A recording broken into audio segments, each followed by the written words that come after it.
নবী করিম সাল্লাল্লাহু আলাইহি সাল্লামের একটা সুন্নাত আপনি ছেড়ে দিলে বহু সুন্নাত এমনি ছুটে যাবে, আপনি চাইলেও আর করতে পারবেন না।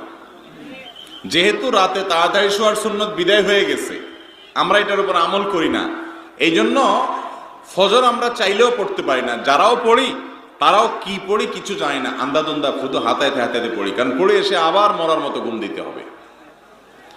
সকালের ঘুম এটা প্রশংসনীয় ঘুম না। অসুস্থ মানুষ, রাতভর কোনো কারণে কাজ করতে হয়েছে, তিনি ঘুমাবেন ভিন্ন কথা, কিন্তু আমরা বেশিরভাগ মানুষ এখন অভ্যস্ত হলাম যে সকালের ঘুম তো যাইতেই হবে, ঠিক না বেঠিক? কাইলুলা হলো সুন্নাত, দুপুরের ঘুম সেটা নাই। খেয়াল করেন সুন্নতগুলো কিভাবে একটা একটা করে সমাজ থেকে দূরে সরে।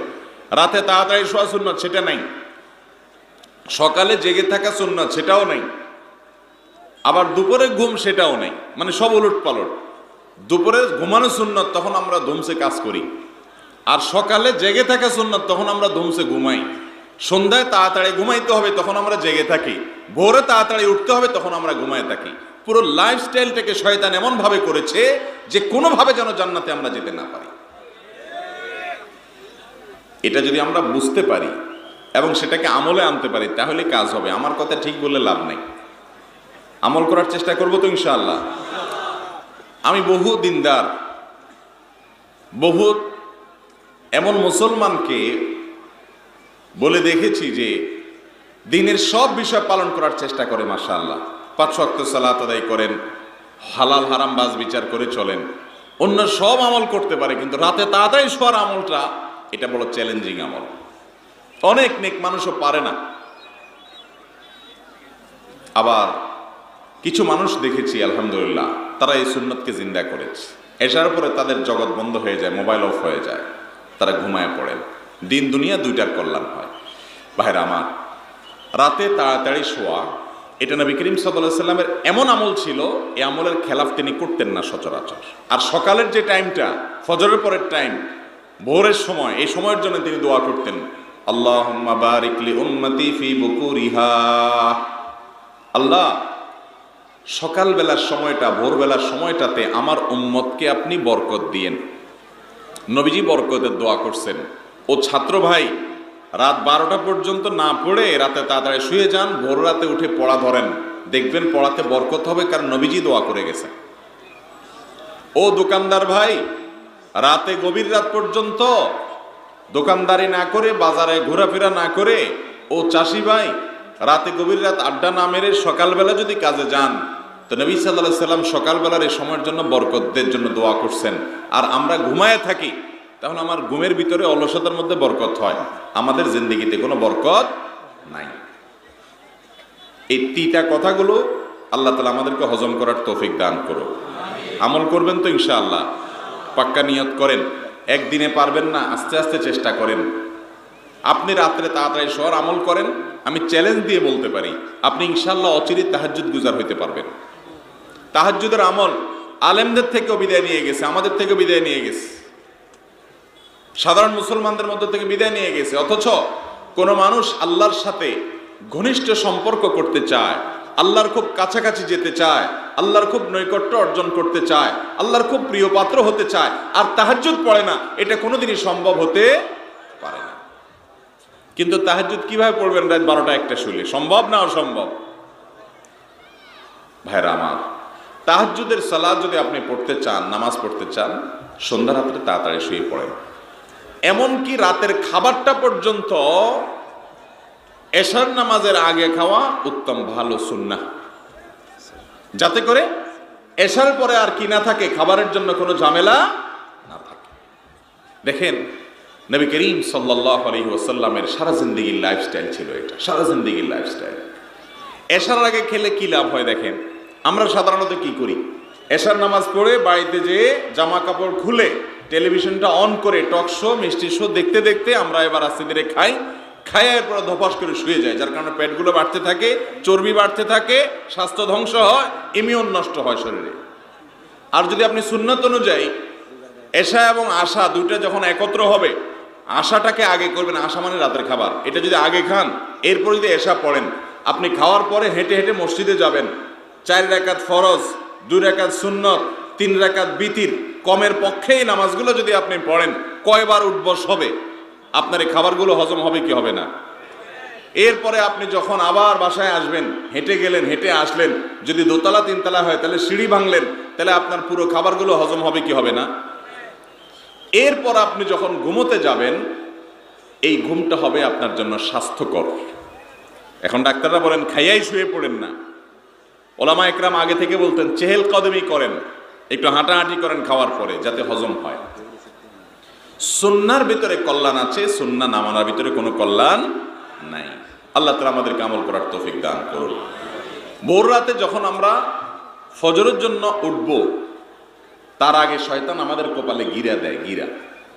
আপনারা হাদিস শুনেছেন, নবী করিম সাল্লাল্লাহু আলাইহি সাল্লাম বলেছেন, মানুষ যখন শোয়, মুসলমান যখন শোয়, ইমানদার যখন শোয়, তখন তার কপালে 3টা গিরা দেয় ইবলিসে। এই গিরাগুলো দেখা যায় না, অদৃশ্য গিরা শয়তানে দেয়।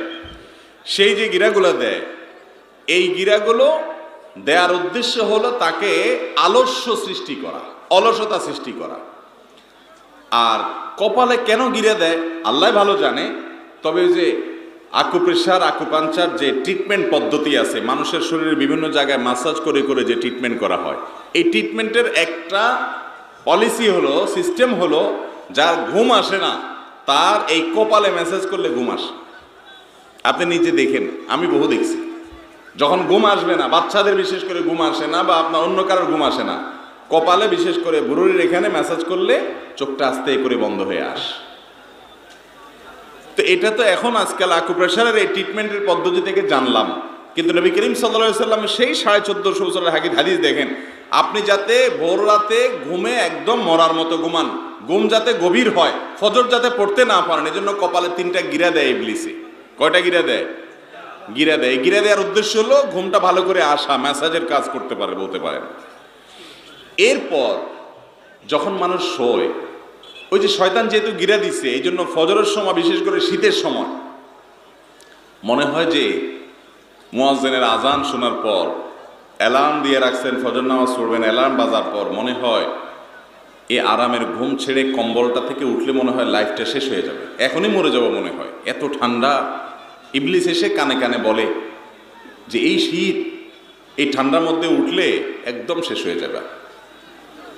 তখন কম্বল মুড়ি দিয়ে আরো আরাম করে ঘুমাই আমরা, ঠিক না? ঠিক। নবী করিম সাল্লাল্লাহু আলাইহি সাল্লাম বলেছেন, আমার কথা না। ইবলিস তখন এসে বলে রাত এখনো অনেক বাকি আছে, আর একটু ঘুমাও। মোবাইলে আপনি অ্যালার্ম দিয়ে রাখছেন জামাতের আর 15 মিনিট বাকি আছে, তারপরে অ্যালার্মটা বন্ধ করে চিন্তা করেন 15 মিনিট তো আছে, আর 5টা মিনিট ঘুমাই। এই অসুবিধাটা আপনাদের হয় কি হয় না? আমার তো হয়। আর 5টা মিনিট ঘুমাই মনে চায়, তখন অ্যালার্মটা বন্ধ করে আরো একটু ঘুমান। এই যে 5 মিনিট ঘুমাচ্ছেন আপনি, রাতে 5 ঘন্টা 6 ঘন্টা ঘুমায়ও আপনার হয় নাই, কিন্তু 5 মিনিটের জন্য এখন আপনি এত কাতর হয়ে গেছেন। যে ইবলিস আপনাকে জামাত মিস করাইতেই হবে, ফজর মিস করাইতেই হবে, তার মিশন। এই জন্য দেখবেন ওই টাইমে মনে হচ্ছে আর 5টা মিনিট, আর 2টা মিনিট, আর 10টা মিনিট ঘুমাই। ওই 5 মিনিট আর 5 মিনিট থাকে না, এরপরে এক ঘুমে কখনো কখনো 7টা, কখনো কখনো 8টা। হ্যাঁ, যারা নিয়মিত নামাজি, যারা নিয়মিত নামাজের গুরুত্ব বুঝে, তাদের কথা ভিন্ন। এই রোগটা আমাদের মধ্যে আছে না নাই? মোহতারাম হাজিরিন, শয়তানের সাথে এটা হলো কুস্তি। আরে এই কুস্তি তো হয় আমার ভর কি, কবি ও দবালে কবি তু দবালে। ইবলিসের সাথে এই লড়াইটা তো আজীবনের লড়াই। সে আপনাকে হারাইতে চাইবে, আপনি ফজর যেন উঠতে না পারেন। নবী করিম সাল্লাল্লাহু আলাইহি সাল্লাম বলেছেন, আপনি যখন এত যদি বাঁশির আওয়াজ হয় আশেপাশে, কেমনে কথা বলে বলেন? হ্যাঁ, আশেপাশে কি কোনো পুলিশ টুলিশ আছে নাকি? এত কিসের বাঁশির আওয়াজ ভাই? একটু পরপরে জোরে জোরে চিল্লায়। ভলান্টিয়ার ভাইরা এত জোরে বাঁশি বাজাবেন না আশেপাশে, দরকারে বেদরকারে অযথাই আপনারা বাঁশি বাজান না, খেয়াল যান। এত আওয়াজ হলে তো কথা বলা যায় না ভাই। এ মাগরিবের পরে মাহফিল করলাম, কত সুন্দর নীরব, এত হইচই হলে কেমনে কথা বলবো? বাঁশি দরকারে বাজান, একেবারে কাছে এসে কানে কাছে এসে পোঁ করে বাজায়। জি ভাই, তো যেটা বলতেছিলাম, রাসূল করিম সাল্লাল্লাহু আলাইহি সাল্লাম বলেছেন, বান্দা যখন ঘুমায়, ইমানদার যখন একটু সাহস করে, হিম্মত করে ফজরের আজান শোনার পর, ওইটা আর একটু জোর করে বাজাইতেছে বাঁশি, বুঝছেন নি? ইবলিসে মনে হয় একটু খোঁজাইতেছে, একটু জোর করে বাজা, যাতে মৌলবী কোনো কথাই বলতে না পারে। বুঝতে পারছেন? সবাই তো সব জিনিসটা, আমার অসুবিধা, আমার সামনে কোনো আওয়াজ হলে আর কোনো কথা হবে না, আওয়াজ হলে আমার অ্যাটেনশন শেষ। ভলান্টিয়ার ভাইরা বাঁশি বাজানো বন্ধ করেন না, আরো বাড়াই দিচ্ছে দিয়ে বেচারা, চেতে গেছে মনে হয়।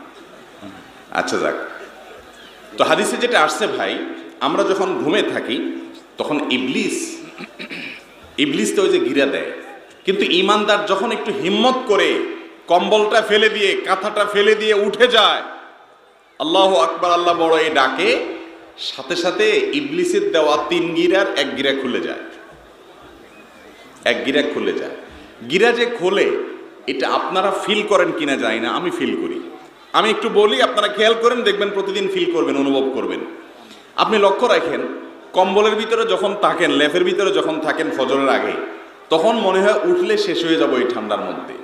যেই মজার ঘুম ধরছে, খেয়াল করেন সন্ধ্যা রাত্রে ঘুম আসে না, 10টা 11টা 12টা ছটফট করেন, ঘুম আসে না।